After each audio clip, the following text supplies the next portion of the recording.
Hello प्यारे बच्चे, कैसे हैं सभी। स्वागत है आपका हमारे चैनल के ऊपर। और आज हम डिस्कस करेंगे क्लास 9 के न्यू एनसीईआरटी सिलेबस का सेकंड चैप्टर। फर्स्ट चैप्टर का वीडियो आपको यूट्यूब पे डाल दिया गया है, आप देख सकते हो। अब सेकंड चैप्टर आज हम लेकर आए हैं। और ये जो चैप्टर है ना, ये थोड़ा सा लॉन्ग चैप्टर है, जिसके वजह से आपको ये दो पार्ट में मिलने वाले हैं, है ना। दो पार्ट में, मात्र दो पार्ट, है ना। पार्ट 1 और पार्ट 2 में ये वीडियो आपको मिल जाएंगे यूट्यूब पे। तो ये हमारा पार्ट 1 है, ये पार्ट हमारा 1 है। इसके अगले पार्ट में पार्ट 2 जो है, इसको पूरे कंप्लीट कर दिया जाएगा। तो पार्ट 1 में बने रहिए, ज्यादा लॉन्ग वीडियो नहीं जाने वाला है, क्योंकि इसको दो पार्ट में हमने डिवाइड किया है। तो कहीं ना कहीं ये वीडियो छोटा होने वाला है, फिर पार्ट 2 भी छोटा होगा। तो दो पार्ट में ये कंप्लीट हो जाएगा, ठीक है। तो चैप्टर 2 है हमारा, बिना देरी किए स्टार्ट करते हैं। और ये न्यू एनसीईआरटी जो है हमारा, न्यू एनसीईआरटी न्यू एनसीईआरटी जो है 2026 का है ये, ठीक है। 2026 और 27 सेशन का है ये हमारा बुक, ठीक है। तो आपको अब देरी नहीं करना है, अच्छे से पढ़ लेना है, ताकि आपके एग्जाम में स्कोर कंप्लीट हो जाए, ठीक है। तो चलिए बिना देरी के हम लोग स्टार्ट करते हैं, जिसका नाम है चैप्टर 2 और shaping of the earth surface. Shaping of the earth surface most important chapter है, और इसमें आपको नया चीज जानने को मिलेगा। अब देखिए, पिछले सेशन और पिछले जो बुक्स है हमारे, वो बुक्स में बहुत अलग ही थे, बहुत अलग थे। और ये बुक उससे और अलग है, और अलग है। तो कहीं ना कहीं इसमें आपको अब रटने वटने का जरूरत नहीं। पहले वाला साइंस, ये सोशल साइंस क्या था कि रटना पड़ता था, क्या है, रटना पड़ता था। लेकिन इस सोशल साइंस में क्या है, आपको सिर्फ और सिर्फ समझना है, क्योंकि इस बुक के फ्रंट पेज पे लिख दिया है अंडरस्टैंडिंग, अंडरस्टैंडिंग सोशल साइंस, है ना। और उसके पीछे का हिस्ट्री। तो कहीं ना कहीं इसके अब रटने वाले दिन चले गए, आपको समझना है और अच्छे से समझना है। तो ये चैप्टर जो है, पहला पहला चैप्टर तो आपको अंडरस्टैंडिंग सोशल साइंस था। उसमें कुछ ज्यादा हम लोग को डिस्कस नहीं करना था, सिर्फ समझना था कि सोशल साइंस होता क्या है, ठीक है। तो सेकंड चैप्टर में क्या है कि हमारा अर्थ के बारे में समझना है। किसके बारे में? अर्थ के सरफेस के बारे में समझना है, ठीक है।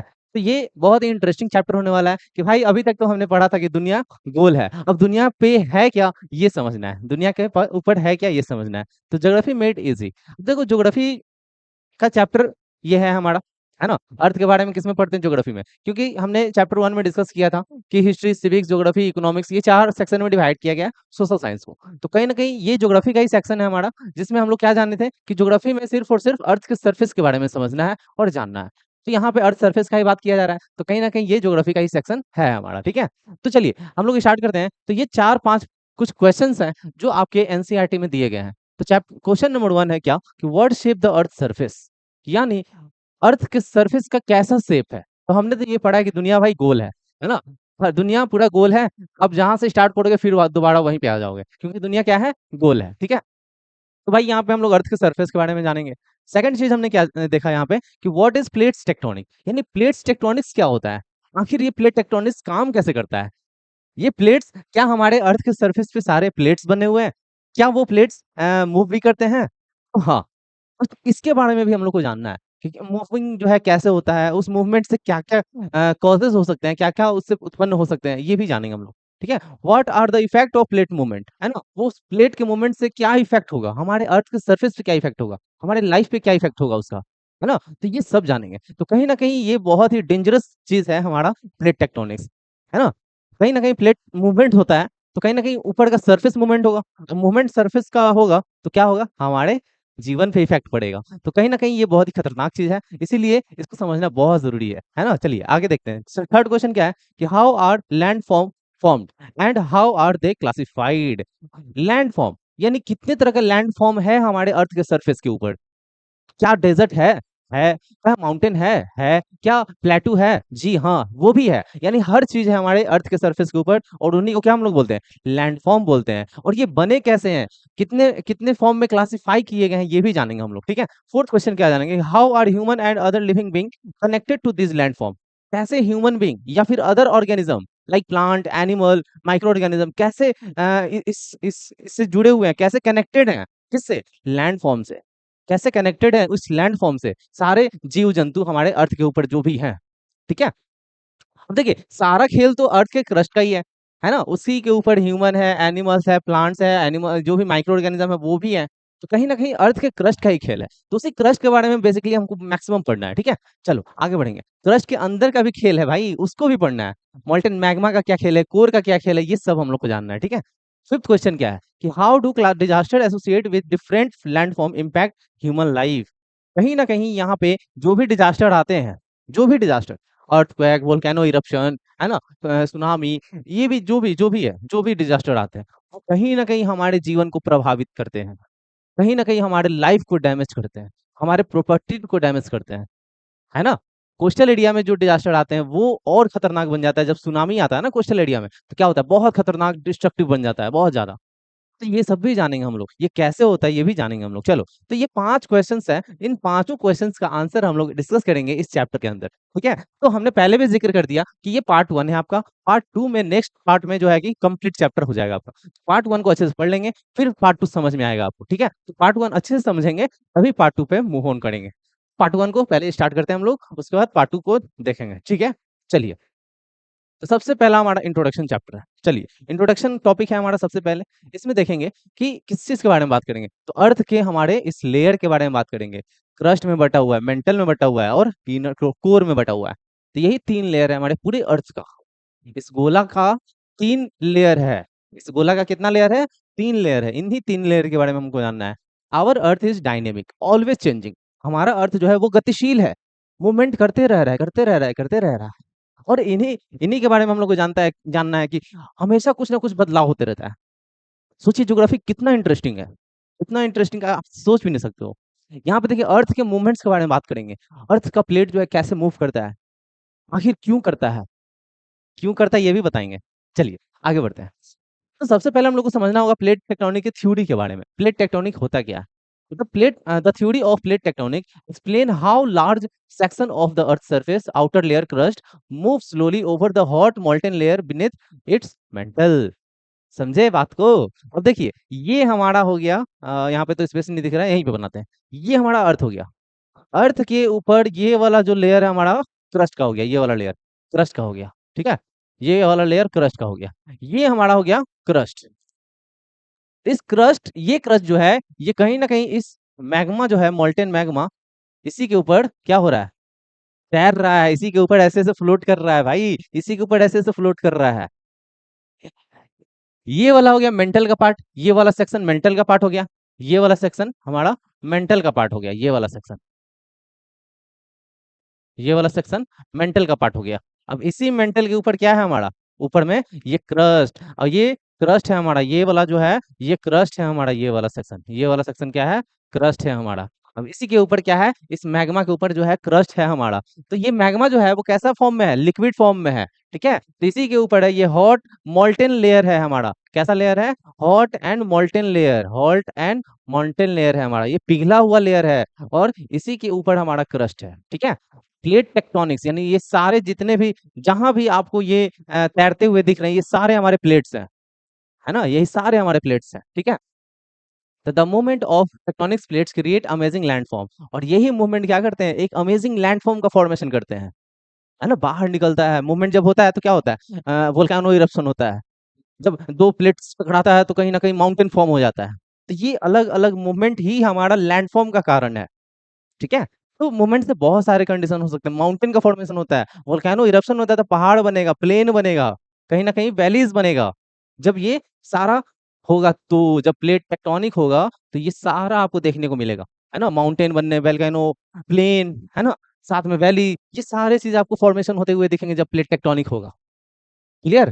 कोई दिक्कत? चलिए आगे बढ़ेंगे यहाँ से हम लोग, बात करेंगे इस चीज का, लैंडफॉर्म का। Landform. A landform is a natural feature on the Earth's surface formed by weathering, erosion, deposition and movement of the Earth's crust. तो लैंडफॉर्म होने के कारण अनेकों है। अब यही नहीं कि सिर्फ प्लेट टेक्टोनिक हो रहे हैं तो लैंडफॉर्म बनेंगे, ठीक है। लैंडफॉर्म होने के कारण आपका वेदरिंग भी है। ये वेदरिंग क्या भाई है, नया वर्ड, ये भी जानेंगे इस चैप्टर के अंदर। इरोजन भी है हमारा, जो इरोजन होता है वो भी है लैंडफॉर्म का कारण। तीसरा, डिपोजिशन, इरोजन होगा तो डिपोजिशन भी होगा, कहीं ना कहीं से इरोजन होगा तो कहीं ना कहीं जाकर डिपोजिट भी होगा। तो वही डिपोजिट, इरोजन, वेदरिंग, ये सारा चीज भी कारण है लैंडफॉर्म का। Movement of plate tectonic, movement of earth crust, वही प्लेट टेक्टोनिक, है ना। अर्थ के क्रस्ट के मूवमेंट की वजह से भी क्या होगा, लैंड का फॉर्मेशन होगा हमारा, लैंड का फॉर्मेशन होगा। लैंड का फॉर्मेशन किसी भी रूप में हो सकता है, चाहे माउंटेन के रूप में हो, वोल्केनो के रूप में हो, प्लेन के रूप में हो, वैलीज के रूप में हो, प्लेटू के रूप में हो, ये सारे रूप में हो सकते हैं भाई, ठीक है। लगा ना इंटरेस्टिंग, है ना इंटरेस्टिंग। तो ऐसे ही बने रहो वीडियो में, ठीक है। चलो आगे बढ़ते हैं, एग्जाम्पल जानते हैं इसके। तो mountain, valleys, plateau, plain, desert, coastal features, ये सारे फॉर्मेशन होते हैं लैंड के। ये सारे फॉर्म है लैंड लैंड के ही फॉर्म है ये सारे, ठीक है।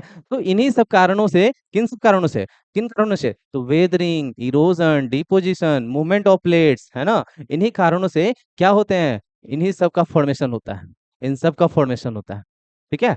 इन सब का फॉर्मेशन होता है किन कारणों से, इन कारणों से, ठीक है। तो चलो आगे बढ़ेंगे हम लोग। अब यहाँ पे देखो, plate tectonic help us understand natural events. देखो कुछ नेचुरल इवेंट्स हैं जो कि डिजास्टर के रूप में है। अब भाई ये तो फेस्टिवल के रूप में है नहीं, डिजास्टर के रूप में है। तो ये हमारा अर्थक्वेक सबसे पहले नंबर पे, फिर है हमारा वोल्केनो इरप्शन, ये सेकंड नंबर पे। Formation of continent and oceans, है ना। मूवमेंट जब होता है, प्लेट टेक्टोनिक जब होता है, तो इससे ये चीजें होती हैं। क्या होता है भाई, अर्थक्वेक आता है, वोल्केनो इरप्शन होता है, फॉर्मेशन होता है किसका, कॉन्टिनेंट और ओशियन का। तो ये है मजेदार वाली बात कि ये फॉर्मेशन हुआ और जहां पे हम लोग रहते हैं, जहां पे हम लोग क्या करते हैं, रहते हैं। तो कहीं ना कहीं ये एक प्लेट टेक्टोनिक सिर्फ और सिर्फ डिजास्टर लाने के लिए नहीं है, हमारे लाइफ को एग्जिस्ट करने के लिए भी है।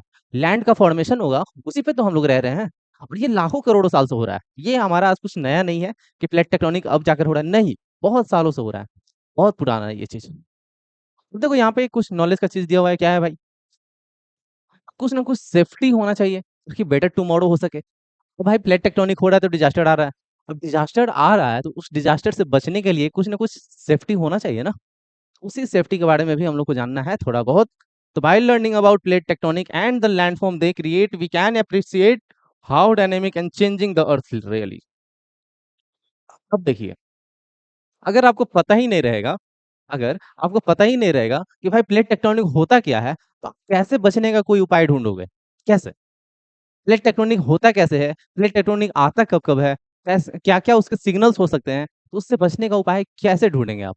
तो कहीं ना कहीं आपको पहले प्लेट टेक्टोनिक समझना होगा, आपने डायनेमिक और चेंजिंग अर्थ जो होता हो रहा है उसको समझना होगा कि कैसे जो है हमारा अर्थ गतिशील है, कैसे हमेशा उसके प्लेट्स मूवमेंट करते रहते हैं, क्यों करते हैं, ये समझना जरूरी है। तो हमने समझा कि भाई यहाँ पे हॉट एंड मोल्टेन लेयर है, जिसके नीचे, क्रस्ट के नीचे हॉट एंड मोल्टेन लेयर है, जिसकी वजह से ये मूवमेंट होता है, ठीक है।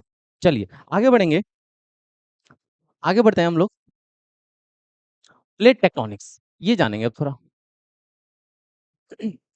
पहला point, plate tectonics is a major scientific theory in earth science proposed by W J Morgan.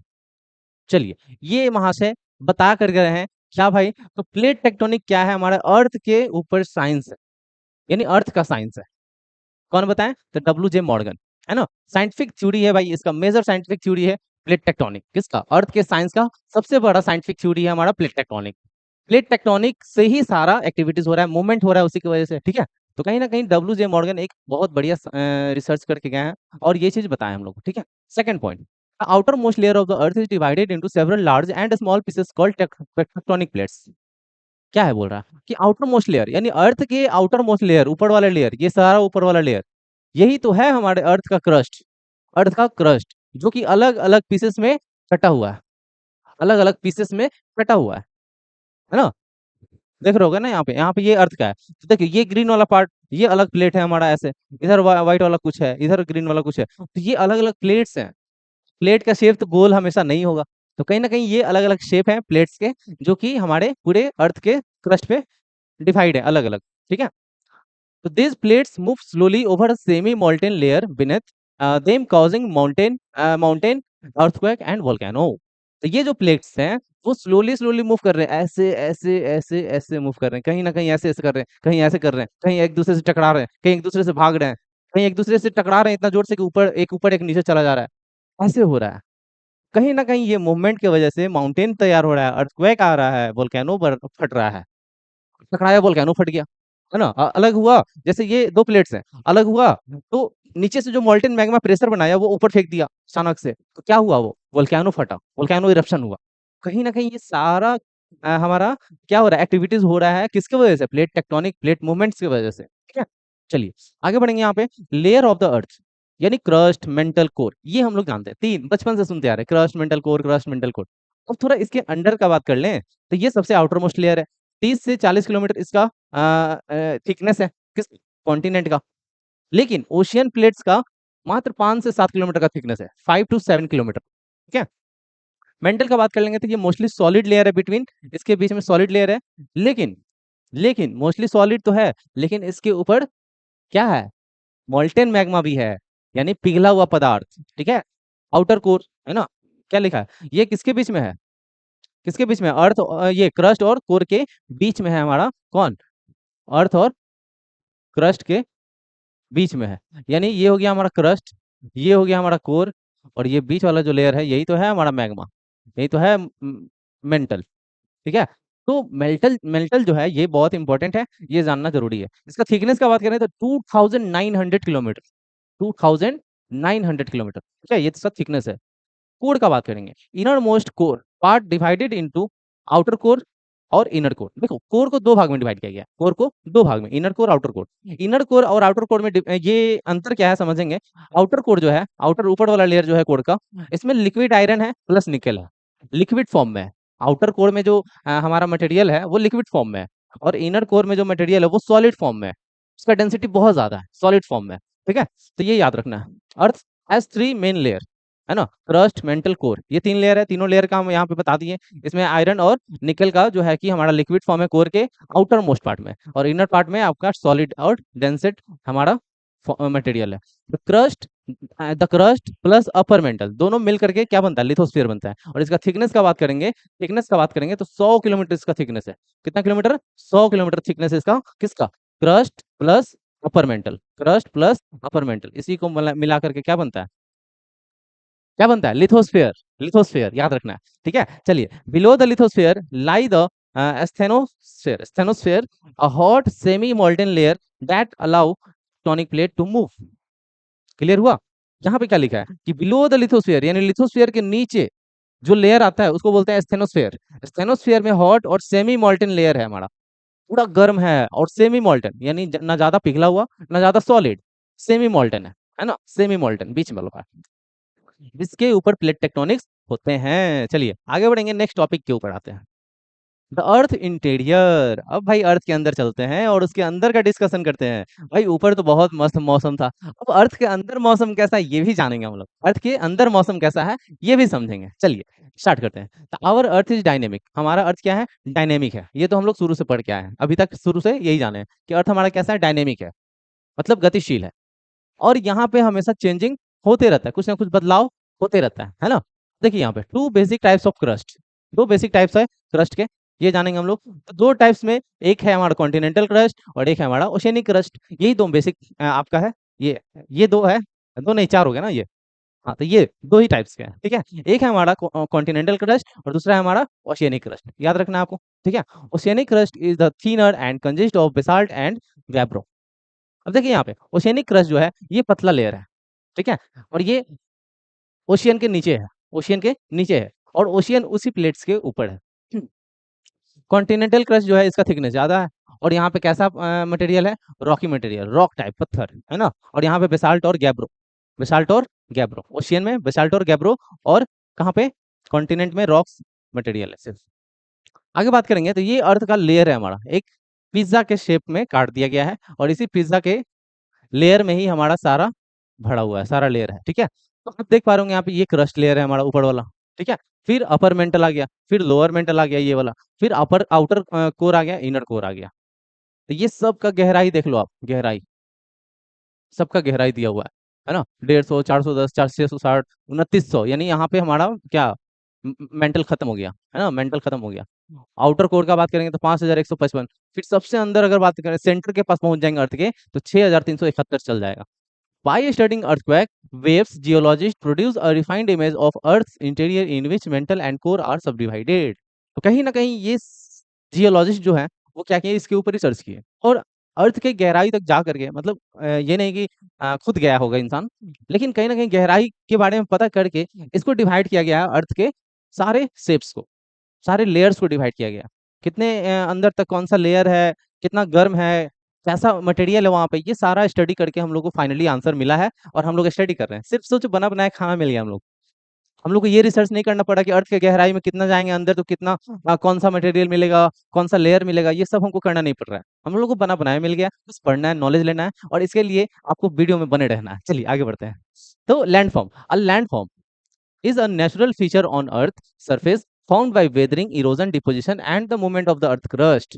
तो देखिए यहाँ पे क्या लिखा है कि लैंड का फॉर्मेशन जो है वो कैसे होता है, ये तो हम बता चुके हैं कि अर्थ का जो नेचुरल फीचर है हमारा अर्थ के ऊपर, वो कहीं ना कहीं कैसे बना है, तो वेदरिंग प्रोसेस से, इरोजन से, डिपोजिशन से, है ना, इन्हीं सब चीजों से बना है, और अर्थ के क्रस्ट के मूवमेंट की वजह से, है ना, मूवमेंट की वजह से। तो एग्जाम्पल के तौर पे आपको ये सारा चीज जो है लैंडफॉर्म का ही पार्ट है।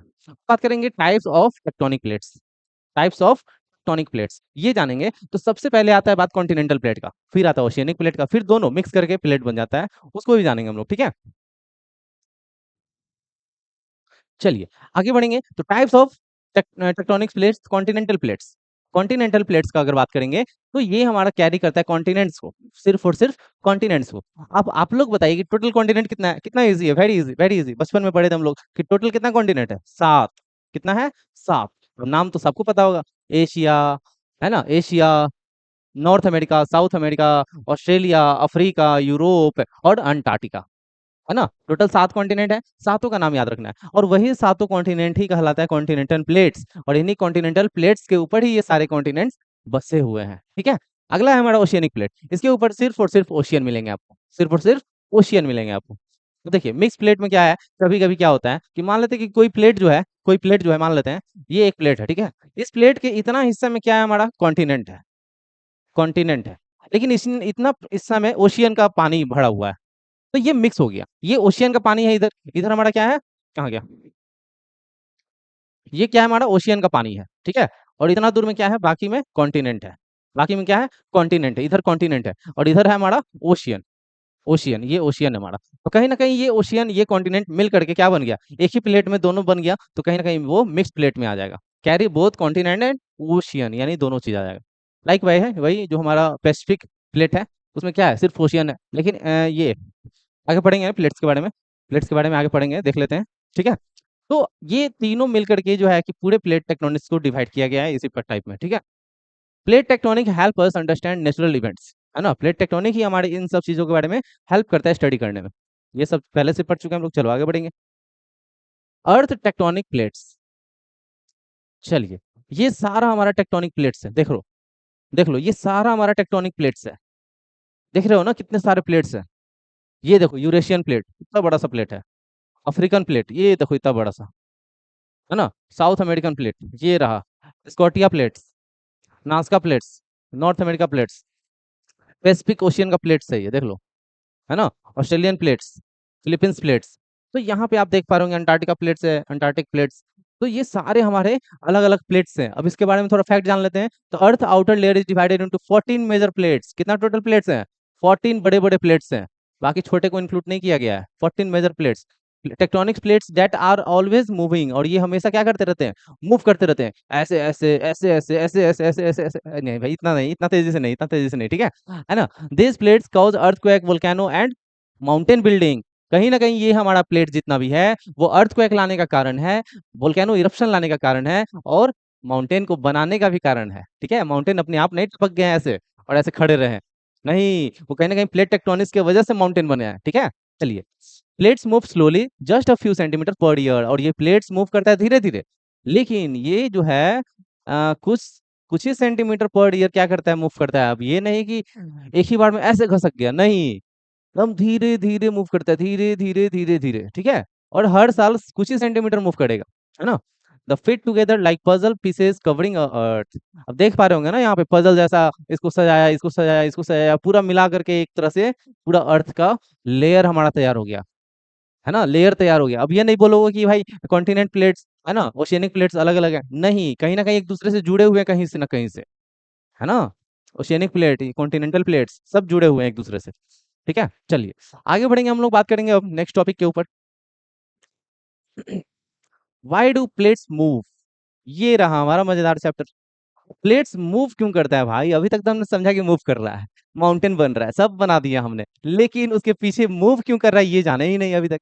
अब जानेंगे, अब जानेंगे, ठीक है। चलिए क्वेश्चन रखने के लिए बहुत बहुत थैंक यू, अभी तक बने रहने के लिए थैंक यू, और वीडियो को खत्म करके ही जाना है।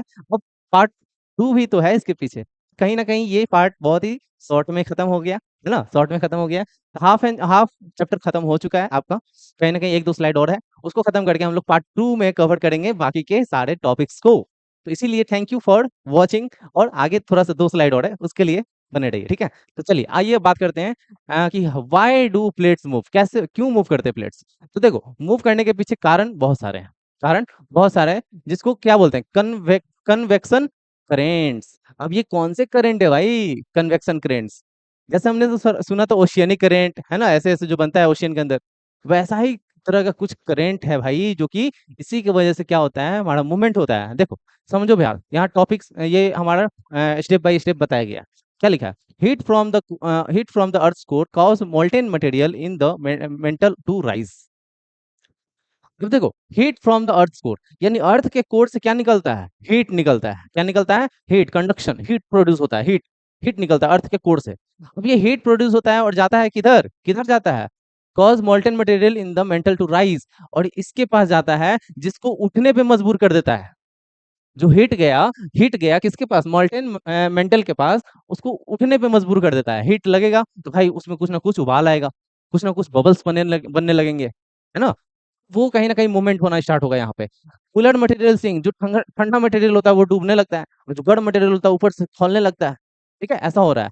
अब तीसरा पार्ट क्या लिखा है कि this continent circulation creates convection currents that push and pull tectonic plates. और यही जो है क्या करता है, क्या बनाता है, एक करंट बनाता है, एक धार बनाता है, ऐसे ऐसे छोटे छोटे टाइप का, ये है ना। इसको बोलते हैं magma zone, heat transport mechanism. और यही जो है ऊपर जाकर के क्या करता है, मूवमेंट करने का काम करता है, मूवमेंट, प्लेट्स को हिला देता है, यही करंट। कौन सा करंट, कन्वेक्शन करंट। याद रहेगा, याद रहेगा, 100% याद रहेगा। चलिए अब ये देखिए, अब आप समझ गए ना कि मूवमेंट कैसे होता है, कैसे होता है ना। तो प्लेट टेक्टोनिक्स कोई भी पूछेगा तो आप बता सकते हो कि मूवमेंट कैसे होता है। अब आगे बढ़ेंगे तो यहाँ पे हमारा क्या लिखा है कि हीट राइजेस, है ना। शॉर्ट फॉर्म में बता दिया कि हीट जो है ऊपर जाता है ना। कूल मटेरियल डूब जाता है, क्रिएटिंग कन्वेक्शन करंट। ये अब करंट बनना स्टार्ट हो जाता है, जिसकी वजह से मूव करता है कौन, प्लेट, है ना। उस करंट जो है, वो करंट जो है पुश एंड पुल करता है ना। खेलता है, खींचता है, ढकेलता है, खींचता है, जिसकी वजह से प्लेट्स मूव करता है, प्लेट्स मूव करता है ना, मूव करता है, ठीक है। तो यही है हमारा प्लेट टेक्टोनिक्स का मूवमेंट। आगे हमारा टाइप्स ऑफ प्लेट्स बाउंड्रीज, ये भी जानना बहुत जरूरी है, समझिएगा यहाँ पे। बाउंड्री टाइप, कन्वर्जेंट, डाइवर्जेंट और ट्रांसफॉर्म, ये तीन तरह का मूवमेंट होता है, तीन तरह का मूवमेंट होता है। तीनों मूवमेंट को आसानी से हम लोग समझेंगे, एकदम बने रहो समझने के लिए। तो सबसे पहले हम लोग समझेंगे कन्वर्जेंट को। कन्वर्जेंट को, इसका मूवमेंट जो है वो कैसे होता है भाई, तो दोनों प्लेट्स आपस में एक दूसरे की तरफ ही जाते हैं। To plates move toward each other, एक दूसरे की तरफ जाते हैं, ऐसे ऐसे ऐसे ऐसे ऐसे। अब इसमें मूवमेंट में क्या हो सकता है भाई, तो जब ये आपस एक दूसरे की तरफ जाएंगे तो कहीं ना कहीं टकराव होगा, टकराव होगा ना, लड़ेगा ना एक दूसरे से, लड़ेगा तो क्या होगा, कॉन्टिनेंट कॉलिजन, यानी कहीं ना कहीं टकराएगा तो दो प्लेट्स कॉलिजन करेगा, यानी धमाका करेगा, ब्लास्ट करेगा, हो सके अर्थक्वेक लाएगा, बहुत ज्यादा अर्थक्वेक लाएगा, तो फोल्ड माउंटेन का फॉर्मेशन होगा। जैसे ये टकराया, है ना, फोल्ड माउंटेन जैसे ही टकराया तो ये मुड़ जाएगा। फोल्ड मतलब मुड़ जाना, फोल्ड मतलब मुड़ जाना, तो मुड़ गया तो यही तो बन गया माउंटेन, और जिसको हम लोग बोलते हैं हिमालय। हिमालय माउंटेन वही है, fold mountain, young fold mountain, ठीक है। Oceanic plus continental, volcano, volcanic activity और अर्थक्वेक। ओशियन प्लेट में भी होता है ऐसा, और कॉन्टिनेंटल प्लेट्स में भी होता है ऐसा, और दोनों में ही होता है। इसकी वजह से वोल्केनो एक्टिविटी भी होता है और अर्थक्वेक भी होता है, दोनों होता है, ठीक है। चलिए, तो ये पहला मूवमेंट से आप क्या समझे कि दो प्लेट्स आपस में टकराता है, एक दूसरे की तरफ आकर के टकराता है। वोल्केनो इरप्शन और अर्थक्वेक तो होता ही है, साथ में फोल्ड माउंटेन का फॉर्मेशन होता है, ठीक है। बस ये याद रखना है। दूसरा है हमारा डाइवर्जेंट। डाइवर्ज का मतलब एक दूसरे की तरफ ऐसे जाना, उल्टा, उल्टा जाना, उल्टा। अब उल्टा जा रहा है भाई, उल्टा, ऐसे है प्लेट तो ऐसे जा रहा है, ऐसे ऐसे ऐसे, है ना, उल्टा जा रहा है, उल्टा, अपोजिट डायरेक्शन, अपोजिट डायरेक्शन जा रहा है भाई, अपोजिट डायरेक्शन जा रहा है। तो यहाँ पे क्या होगा, plates move away from each other, एक दूसरे से भागेगा तो मैग्मा राइज होगा, है ना। अब भाई इसको जगह मिल रहा है ना, नीचे वाले मैग्मा को जगह मिल रहा है कि भाई ये इधर जा रहा है, ये इधर जा रहा है, तो हमको यहाँ जगह मिल रहा है, तो भाई क्यों ना निकला जाए, बाहर निकला जाए, तो न्यू क्रस्ट का फॉर्मेशन होगा। ये बाहर निकलेगा तो कहीं ना कहीं ब्लास्ट होगा, वो सारा मैग्मा बाहर निकलेगा, तो एक नया लैंडफॉर्म तैयार होगा, एक नया लैंडफॉर्म तैयार होगा। वही नया लैंडफॉर्म जो है बन जाता है किसके वजह से, डाइवर्जेंट मूवमेंट की वजह से। डाइवर्जेंट मूवमेंट की वजह से। देखिए देखिए मिड अटलांटिक रिज में ये चीज देखने को मिलता है, कहाँ पे? मिड अटलांटिक रिज में। यानी अटलांटिक ओशियन का शेप कैसा ऐसा है ना, ऊपर ये ऐसे, ये पूरा वाला पानी है, ये पूरा इधर पानी ही है, तो ये इसके बीच में होता है, कहाँ पे होता है? बीच में होता है, अटलांटिक ओशियन के बीच में, है ना, ये चीज होता है। चलिए आगे बढ़ेंगे, थर्ड हमारा जानते हैं ट्रांसफॉर्म के बारे में। ट्रांसफॉर्म भी सेम है, एक दूसरे से भागेगा, है ना, एक दूसरे से भागेगा, दोनों का ही ब्रेकअप हो रखा है, ये भी एक दूसरे से भाग रहा है, ये भी एक दूसरे से भाग रहा है, लेकिन इस ब्रेकअप में किसी और का नुकसान हो रहा है। किसका नुकसान हो रहा है भाई? इसमें तो पता चल गया क्या हो रहा है, इसमें किसका नुकसान हो रहा है ये देखेंगे। तो अर्थक्वेक होता है भाई, बहुत बवंडर वाला अर्थक्वेक होता है, भयानक वाला, एकदम तहलका मचा देता है।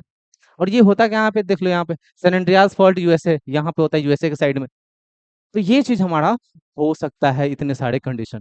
तो सोचिए कि क्या क्या प्रॉब्लम क्रिएट कर सकता है ये मूवमेंट, डिफरेंट डिफरेंट मूवमेंट, ठीक है। तो डाइवर्जेंट, कन्वर्जेंट और ट्रांसफॉर्म, ये तीनों मिल करके कुछ ना कुछ कांड कर रहा है भाई, कुछ ना कुछ कांड कर रहा है। ये देखो, कंस्ट्रक्टिव, ये डिस्ट्रक्टिव और ये कंजर्वेटिव, समझिएगा। ये तीन नाम इसको दिया गया है। इसको बोला गया है कंस्ट्रक्टिव, कंस्ट्रक्ट कर रहा है, ये कुछ ना कुछ बना रहा है, ठीक है। डाइवर्जेंट क्या कर रहा है? कुछ ना कुछ बना रहा है। क्या बना रहा है भाई? तो क्रस्ट का फॉर्मेशन करवा रहा है। ये क्या कर रहा है? कन्वर्जेंट, तो डिस्ट्रक्ट कर रहा है, यानी बर्बाद कर रहा है, तबाही मचा रहा है। तो कहीं ना कहीं यहाँ पे माउंटेन बन सकता है, कहीं ना कहीं भूकंप आएगा, बहुत बड़ा बड़ा वोल्केनो एरप्शन होगा, है ना, अर्थक्वेक आएगा, ये सारा डिस्ट्रक्टिव है भाई। और ये ट्रांसफॉर्म कर रहा है, ट्रांसफॉर्म वाला जो है ये क्या कर रहा है? कंजर्वेटिव, यानी ये बचाव कर रहा है। क्या कर रहा है? बचाव कर रहा है। Slide past each other earthquakes, यानी अर्थक्वेक तो ला ही रहा है ना, अर्थक्वेक तो ला ही रहा है, ये भी कहीं ना कहीं बचाव नहीं कर रहा है। तो आप देख पा रहे होंगे यहाँ पे क्या लिखा है ये वाला, तो never crust is formed as plate move apart. इसमें कभी क्रस्ट का फॉर्मेशन नहीं होगा, किसमें? किसमें? डाइवर्जेंट में क्रस्ट का फॉर्मेशन नहीं होगा। और इसमें इसमें इसमें क्या होगा? क्रस्ट इज डिस्ट्रॉयड और थिकनेड व्हेन प्लेट्स कोलाइड। जब प्लेट क्या होगा? कोलाइड होगा, टकराएगा, तो क्या होगा? डिस्ट्रॉय होगा, क्रस्ट क्या होगा? डिस्ट्रॉय होगा, खत्म होगा। इसमें क्या होगा? ट्रांसफॉर्म में तो crust is neither created not destroyed, ना ही ये बनेगा ना ही डिस्ट्रॉय होगा, यानी नॉर्मल कंडीशन इसमें अप्लाई होगा, ठीक है। चलिए आगे बढ़ेंगे। Plate tectonics and natural disaster. अब देखो प्लेट टेक्टोनिक्स जो है, इसके बारे में समझना हमारे कहीं ना कहीं इतिहास से ही लिया गया। आज हम लोग जो भी पढ़ते हैं कहीं ना कहीं हमारे इतिहास से ही उसका आइडिया आया हुआ है। अब देखो यहाँ पे आइडिया कैसे आया, तो most earthquake and volcano occur along plates boundaries specially around the Pacific Ocean are an area known as ring of fire. क्या बोलते हैं इसको? Ring of fire. क्या बोलेंगे? Ring of fire. किस एरिया को? इस वाले एरिया को, इस वाले एरिया को क्या बोलेंगे? रिंग ऑफ फायर बोलेंगे। तो देखो ये वाला होता कहाँ पे, तो ये होता है हमारा पैसिफिक ओशियन में। पैसिफिक ओशियन में, पैसिफिक ओशियन में बहुत ज्यादा क्या होता है? अर्थक्वेक आता है, बहुत ज्यादा वोल्केनो आता है। क्यों? क्योंकि यहाँ पे प्लेट मूवमेंट जो है बहुत ज्यादा होते रहता है, प्लेट का मूवमेंट जो है, टकराव जो है बहुत ज्यादा होता है, ठीक है, जिसके वजह से यहाँ पे रिंग ऑफ फायर इसको नाम दे दिया गया। Plate tectonic is essential for identifying earthquake and volcano prone region and managing related disaster. तो देखो यहाँ पे प्लेट टेक्टोनिक अगर होगा, अगर उसके बारे में हमको पता चल गया, अगर आइडिया लग गया कि हाँ होने वाला है, तो कहीं ना कहीं हम लोग कुछ ना कुछ मैनेज कर लेंगे उस डिजास्टर से लड़ने के लिए, उस डिजास्टर से बचने के लिए, ठीक है। आज जापान में बहुत ज्यादा अर्थक्वेक आता है, फिर भी बहुत ज्यादा उधर सुनामी आता है, फिर भी वो लोग का उतना डैमेज नहीं होता है जितना हम लोग के पास अगर उतना आ जाए तो बहुत ज्यादा डैमेज हो जाए, बहुत ज्यादा तहस नहस तबाही मच जाए। लेकिन जापान अपने आप को सेफ किया, उस चीज से बचा के रखा कि भाई ये तो नेचुरल डिजास्टर है, आना जाना इसका लगा रहेगा, हमारा कैसे इससे बचने का तरीका बनाया जाए, तो वो बहुत जरूरी है, ठीक है, वो बहुत जरूरी है। चलिए आगे बढ़ेंगे, ये कुछ डोंट मिस आउट दिया हुआ है, ये इंपॉर्टेंट होता है, देख लो यहाँ पे बताया गया है क्या कि एंशियंट टाइम में अर्थक्वेक को कैसे हम लोग क्या नाम से जानते थे? तो भूकंप नाम से जानते थे, भूकंपा, ठीक है, जिसका मतलब होता है शेकिंग ऑफ द अर्थ, अर्थ का हिलना, अर्थ का हिलना। क्लासिक टेक्स्ट यानी बहुत पुराने टेक्स्ट में लिखा हुआ है, जिसका नाम है बृहद संहिता। बृहद संहिता एक किताब है, बहुत ही पुराना किताब है, जिसके ऊपर, जिसमें लिखा हुआ है, किसके द्वारा लिखा हुआ है? किसके द्वारा लिखा हुआ है? क्या लिखा है? Vara Mihira, Vara Mihira dedicated a section to earthquake. यानी वरा मिहिरा जो है, ये बृहद संहिता किताब के अंदर एक बहुत ही लंबा सा टॉपिक बना करके समझाए हुए हैं, किसके बारे में? अर्थक्वेक के बारे में, अर्थक्वेक के सेक्शंस के बारे में, यानी जो भी चीज अर्थक्वेक में पॉसिबल है वो सारा चीज बता कर गए हैं, है ना। कौन? वरा मिहिरा, वरा मिहिरा। वरा मिहिरा बिलीव करते थे क्या? और देखो यहाँ पे क्या बोले कि ही absorb that changes in wind, rain, cloud, animal behavior, planetary alignment could indicate the occurrence of earthquake. देखिए इनका कहना था, ये ऑब्जर्व किए थे उस चीज को कि आपके अर्थक्वेक अगर आ रहे हैं तो उसके कारण क्या क्या है, किस कारण से हो सकते हैं या फिर किन के वजह से वो चेंज हो सकते हैं ये चीज। तो विंड हो गए, रेन हो गए, क्लाउड हो गए, एनिमल बिहेवियर हो गया, प्लानिटरी अलाइनमेंट यानी ग्रहों के मूवमेंट की वजह से भी हो सकता है पता चल जाए आपको कि अर्थक्वेक आने वाला है। सोचिए कितना एंशियंट टाइम पे ये चीज बता दिया गया है, सारा चीज कि अर्थक्वेक कैसे हम लोग आइडेंटिफाई कर सकते हैं। वरम मेहरा जो थे ये बिलीव करते थे कि earthquake was caused by four element forces. ये चार तत्व ऐसे हैं जिसके वजह से क्या हो सकता है, अर्थक्वेक आने के रीजन हो सकते हैं, है ना। वायु, अग्नि, इंद्र, वरुण। वायु क्या है भाई, हवा। अग्नि फायर। इंद्र ये थंडर और ये बरसात और बादल गरजना ये सब। और वरुण वाटर। इन्हीं कारणों से हमारा अर्थक्वेक हो सकता है, ठीक है। Each of these forces was associated with a specific constellations and regions। तो ये चीज हमारे कॉन्स्टिलेशन से भी पता चलता है। कॉन्स्टिलेशन आपको पता ही होगा क्या होता है कॉन्स्टिलेशंस, है ना। A group of star create a shape, है ना, एक शेप क्रिएट करता है। This show an early effort in India to combine observation of nature with cosmological and physical explanation for earthquake, है ना। एक तरह से पूरे ब्रह्मांड ब्रह्मांड से रिलेटेड भी इसमें साइंटिफिक छुपा हुआ है, साइंस छुपा हुआ है, और साथ में हमारे फिजिकल एक्सप्लेनेशन भी दिया हुआ है किसके बिहाफ पे, अर्थक्वेक के बिहाफ पे, कि अर्थक्वेक जो है आने का कारण क्या हो सकता है, अर्थक्वेक क्यों आता है ना। ये सारा बताया हुआ है इस चीज में। सेकंड पॉइंट क्या लिखा है कि द मर्ड वोल्केनो ऑन, क्या लिखा है, बारातंग आइलैंड। बारातंग आइलैंड कहाँ पे है भाई, तो अंडमान निकोबार आइलैंड में है, ठीक है। Is a special natural feature found in India, है ना। यहाँ पे भी मर्ड वोल्केनो आता है, मर्ड वोल्केनो सोचो, अंदर से मर्ड निकलता है, बबल्स टाइप का निकलता है, बड़ा बड़ा बबल्स टाइप का। It is a unique attraction with in Andaman and Nicobar island, ठीक है। और ये टिपिकल वोल्केनो है जो कि हम लोग के पास देखने को मिलता है। With fire this one has mud that bubble out, है ना, बबल निकलता है एकदम गरम गरम। The bubbling occur because natural gases and pressure from underground, यानी नीचे से कहीं ना कहीं प्रेशर मिलता होगा, कहीं ना कहीं गैस प्रोड्यूस होता होगा, नेचुरल गैस होगा वो, नेचुरल प्रेशर होगा वो, तो वो बाहर जब निकलता है तो वो गरम गरम बबल टाइप का निकलता है, तो मर्ड वोल्केनो इसको कहा जाएगा, ठीक है। चलिए आगे बढ़ेंगे हम लोग।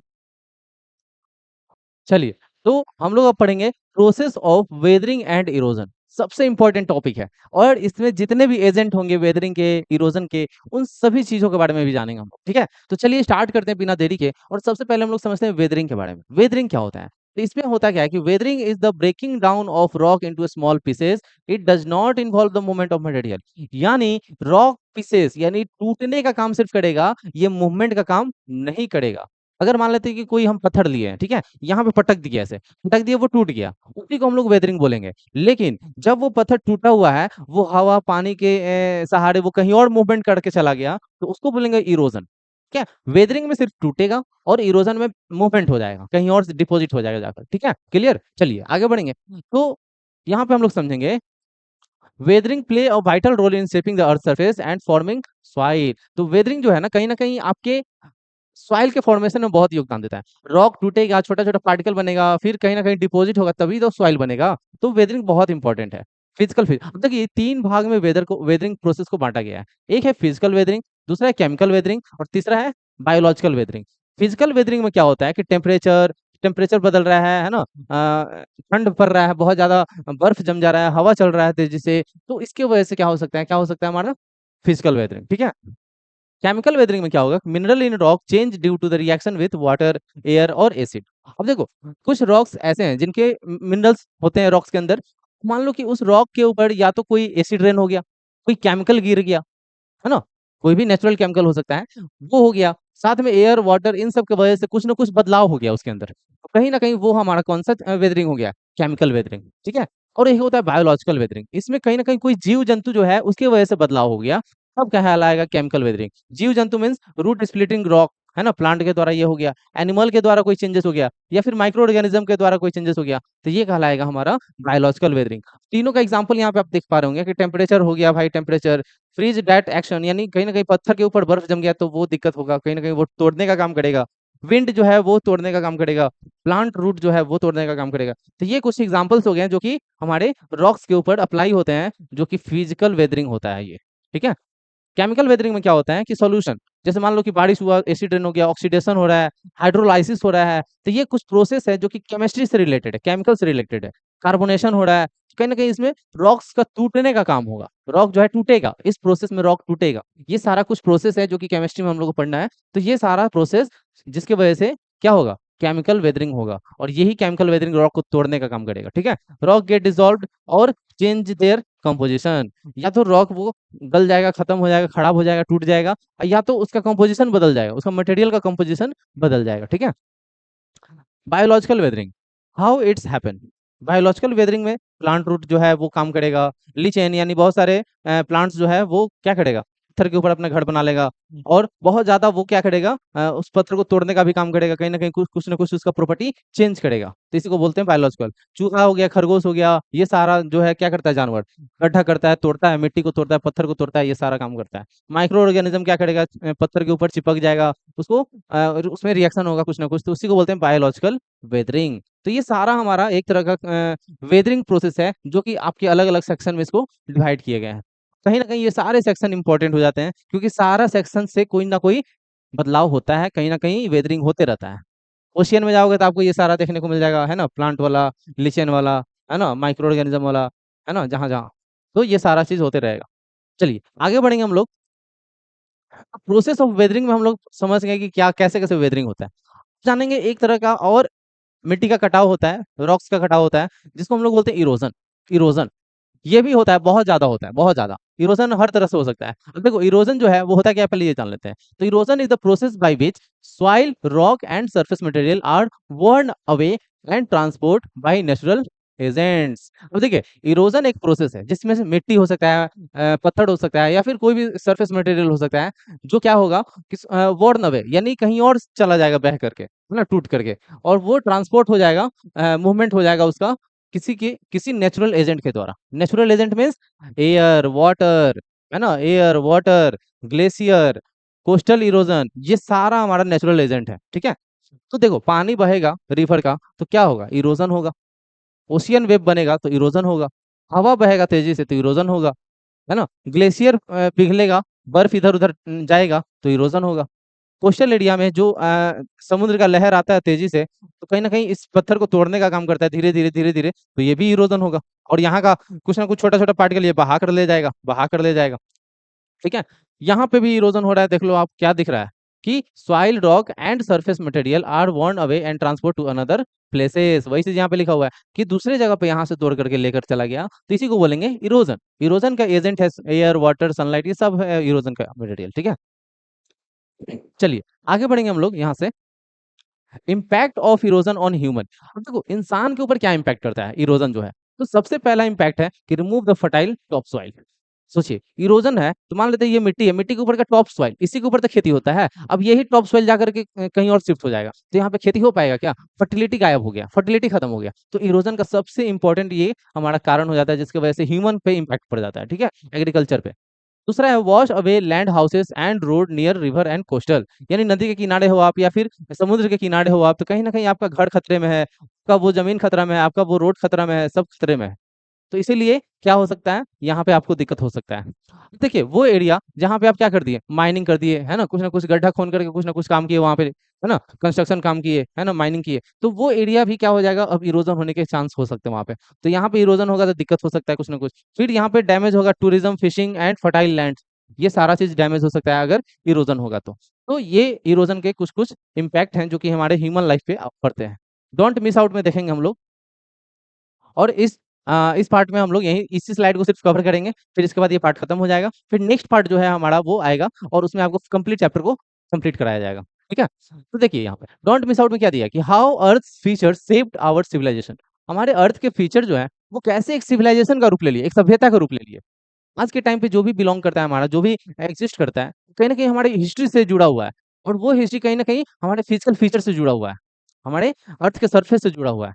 तो उसी को जानेंगे यहाँ पे। सबसे पहले हमारा सिंधु सरस्वती सिविलाइजेशन, जिसको इंदस वैली सिविलाइजेशन के नाम से भी जानते हैं हम लोग। और यहाँ पे आपको क्या क्या देखने को मिलेगा, कॉन्टर बर्ड्स, है ना, कॉन्टर बर्ड्स, यानी एक तरह से ये चीज डैम की तरह बनाया गया रहेगा, है ना, टेरेस फार्मिंग टाइप का दिखेगा, डैम दिखेगा, कैनाल्स दिखेगा, ये सारा चीज आपको इंदस सरस्वती सिविलाइजेशन में देखने को मिलेगा। तो यहाँ पे एडवांस वाटर मैनेजमेंट यूज किया गया था मेथड को। ठीक है, advance water management method use किया गया था to save water and improve farming, है ना, इम्प्रूव फार्मिंग। और इस चीज के बारे में आपको अगर सबूत चाहिए तो ये सबूत मिला हुआ है, आपके वेद के अंदर डिस्क्राइब है, ये कृषि परसरा के अंदर ये आपको बताया गया है, कौटिल्य के अर्थशास्त्र के अंदर बताया गया है, वृक्ष आयुर्वेद के अंदर किताब जो है उसके अंदर भी बताया गया है ये चीज, ठीक है। तो कहीं ना कहीं ये इंपॉर्टेंट हो जाता है। सेकंड है जाबो सिस्टम ऑफ नागालैंड। जाबो सिस्टम क्या है भाई, जाबो सिस्टम क्या है, तो इसमें देखो अर्थन बर्न्स, ना, check dam, slow water flow, increase ground water. तो कहीं ना कहीं यहाँ पे भी आपको नेचर्स को कंजर्व करने का काम किया जा रहा है। तो ट्रेडिशनल मेथड है कुछ जिसके वजह से कंजर्व सॉइल एंड वाटर, है ना, reduce soil erosion, trap sediments, यानी सेडिमेंट्स जो बहकर जा रहा है उसको पकड़ के रखना, उसको रखना, इकट्ठा करना, ठीक है।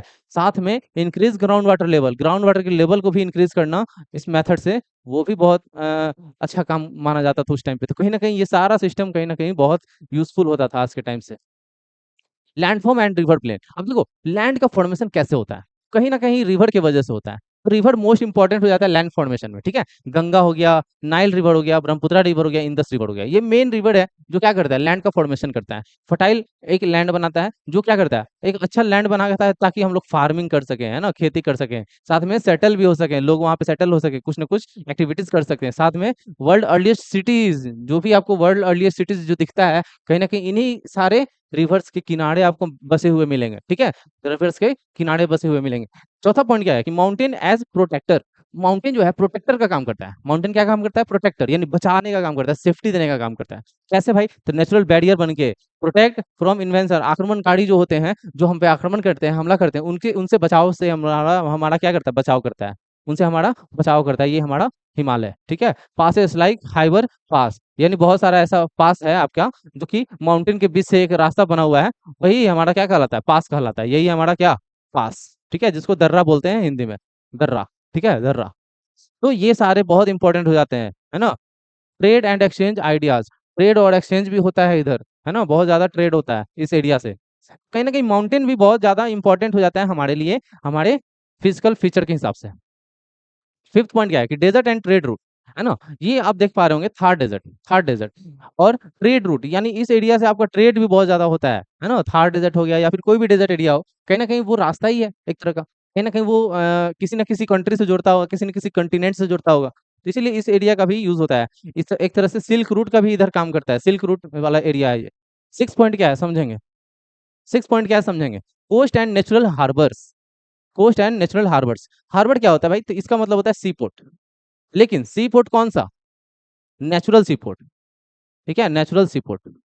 तो नेचुरल सी पोर्ट जो होता है वो कैसे इंपॉर्टेंट हो जाता है, तो आपको सी ट्रेवल मेड इजी, यानी आपको समुद्र के रास्ते ट्रेवल करना इजी हो जाता है, जिसकी वजह से सी पोर्ट का यूज होता है। कनेक्टेड डिस्टेंट लैंड्स, यानी जो दूर एरिया है उससे कनेक्ट करने का काम करता है सी रूट हमारा, ठीक है। Kingdom become rich and powerful, kingdom को स्ट्रॉन्ग और एक रिच किंगडम बनाने का भी काम करता है हमारा कौन, सी रूट, ठीक है।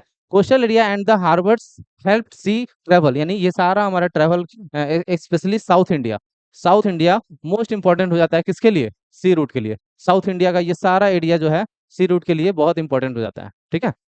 चलिए आगे बढ़ेंगे हम लोग।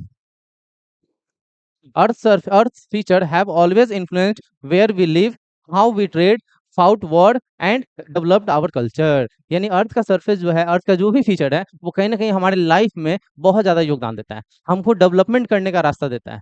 तो बहुत इंपॉर्टेंट हो जाता है ये टॉपिक, ये चैप्टर हमारा। तो ये देखो यहाँ पे अभी हमने बस डिस्कस किया यहाँ तक, अभी आधा चैप्टर और बाकी है, इसीलिए वीडियो को नेक्स्ट पार्ट आने तक आप क्या करेंगे, चैनल को सब्सक्राइब कर लेंगे, सेशन को लाइक भी कर देंगे और थोड़ा शेयर कर लेंगे अपने दोस्तों के साथ कि सर भाई सर एक वीडियो बनाया है जो कि हमारे नए एनसीईआरटी बुक पे है ना, नया चैप्टर आ गया है भाई, आप लोग भी पढ़ लो, पढ़ लो, क्योंकि अभी एग्जाम आने वाला है। सेकंड चैप्टर आज कर 1 से 2 दिन में थर्ड चैप्टर का भी हम करवा देंगे, ठीक है, थर्ड चैप्टर भी हम पढ़ा देंगे, यूट्यूब पे आपको मिल जाएगा। चैनल को सब्सक्राइब कर लो, थर्ड चैप्टर भी आ जाएगा, अवेलेबल हो जाएगा आपके पास और आप एग्जाम में अच्छे से स्कोर कर सकोगे, ठीक है। मिलते हैं नेक्स्ट सेशन में, तब तक के लिए बाय, गुड नाइट, टाटा और जय हिंद जय भारत।